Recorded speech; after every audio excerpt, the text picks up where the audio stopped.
Bonjour les amis, j'espère que vous allez bien et bienvenue dans ce nouveau Geek Morning. On est mardi, installez-vous confortablement puisque ça y est, trois nouvelles affiches, trois affiches de films, dont un qui est d'un documentaire sur un film d'horreur extrêmement iconique qui va fêter cette année ses 40 années d'existence.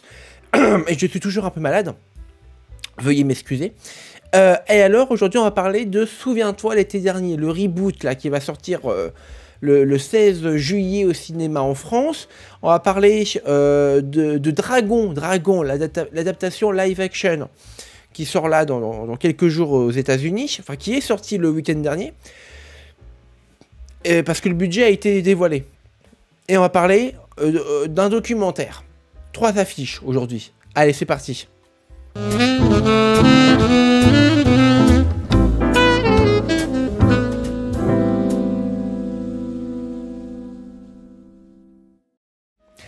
Eh bien, je vais vous dire honnêtement, je n'attends pas ce nouveau Souviens-toi l'été dernier, qui était encore un énième reboot dans l'histoire du cinéma hollywoodien. Waouh, quel est... voilà, bon.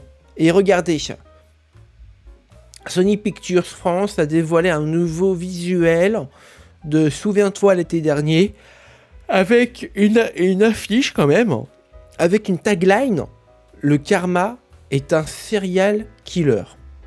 Non mais alors là, le karma, vraiment c'est genre vraiment une phrase de TikTok quoi. Vraiment hein. Je sais pas ce que vous en pensez de ce visuel que je trouve assez joli, faut quand même l'admettre. Voilà, bon. À votre avis, parmi ce petit peuple sur l'affiche du film, qui est le tueur? Est-ce que c'est elle, ou elle, ou elle, ou lui, ou encore lui, ou encore elle, ou alors c'est un ancien de la franchise?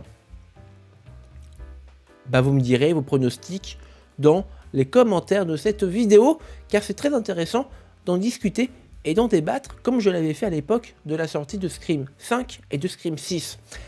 Allez, on va parler de How to Train Your Dragon, Dragon, avec un S en français, puisque le budget a été dévoilé, mais c'est... waouh! C'est énorme. Donc, How to Train, comment entraîner votre dragon, à 150 millions de budget, le live action remake, alors que l'original avait 165 millions de budget.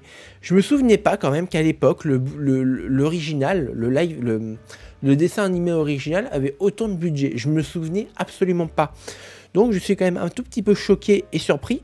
Le film est sorti là en salle de cinéma depuis quelques jours en France et aux US.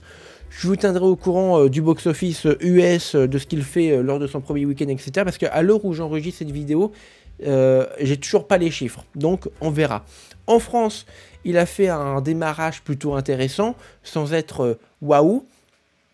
Mais voilà. Donc est-ce que vraiment il y a une nécessité de faire un énième remake live action d'un dessin animé qui date d'il y a 10 ans, que tout le monde a oublié? Je ne pense pas. Je ne pense pas. Ça, c'est mon avis, encore une fois, personnel. Vous me direz dans les commentaires ce que vous en pensez. Je trouve personnellement que le film, en soi... je parle de l'original. Hein, Dragon 1. Le live action, je ne l'ai pas vu. Je ne sais pas ce que ça vaut. Mais il tenait ses promesses. C'est Dragon 1, 2 et 3. C'est pas une trilogie exceptionnelle. C'est pas une trilogie incroyable. Il y a de gros défauts, de gros problèmes de scénario, vraiment, dans cette trilogie. Mais pour des gosses, ça passe, ça fait le taf, quoi. Voilà. Donc, bon, le live action, il dure un peu plus de 2 heures, quand même, versus 1h30 pour l'original, pour le dessin animé original. Donc, qu'est-ce qu'ils ont rajouté en 30 minutes en plus? À mon avis, juste des longueurs, juste des trucs pas fun à regarder, pour rendre le tout un peu... voilà, un peu plus humain. Sauf qu'en fait, on demande pas ça, en fait. Hein. On demande que le film soit fidèle, en effet, au dessin animé original, mais qu'il, quand même, garde une certaine durée respectable. Plus de 2 heures pour un truc comme ça, non, en fait. Hein. Je suis désolé, mais non. Donc, à mon avis, ça va se planter. Voilà. À l'heure où j'enregistre cette vidéo, il n'y a toujours pas les chiffres. Mais à mon avis, ça va se planter. Donc... nous verrons au fur et à mesure des jours, des semaines. Quant à moi, bon, bah, est-ce que j'irai le voir? Oui, peut-être, probablement. Hein. Mais bon, ça va pas être le film de l'année, hein. Moi je vous le dis. Hein. Voilà. Allez, on termine ce Geek Morning avec, regardez, Joyce goes to the Bahamas. Le requin va vers les Bahamas. Un documentaire célébrant Joyce the Revenge, qui est, je crois, le 2e ou le 3e film de la franchise Les Dents de la Mer, qui arrivera donc en 2027. Et ça a été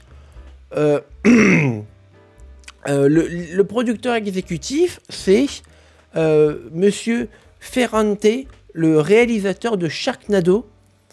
Voilà, c'est ouf, l'affiche Fetalia, je sais pas, je le sens, je sais pas. Donc bon, réalisé par Mike Gencarelli. Voilà, ce sera un documentaire pour célébrer, eh bien, le 40e anniversaire du film culte. Voilà. Bon, j'ai aucun avis dessus. Le film sortira, enfin, le documentaire ne sortira probablement jamais en France. Si un jour il sort en France, je vous le ferai savoir évidemment. En attendant, bon, voilà, c'est une news intéressante, voilà, rigolote.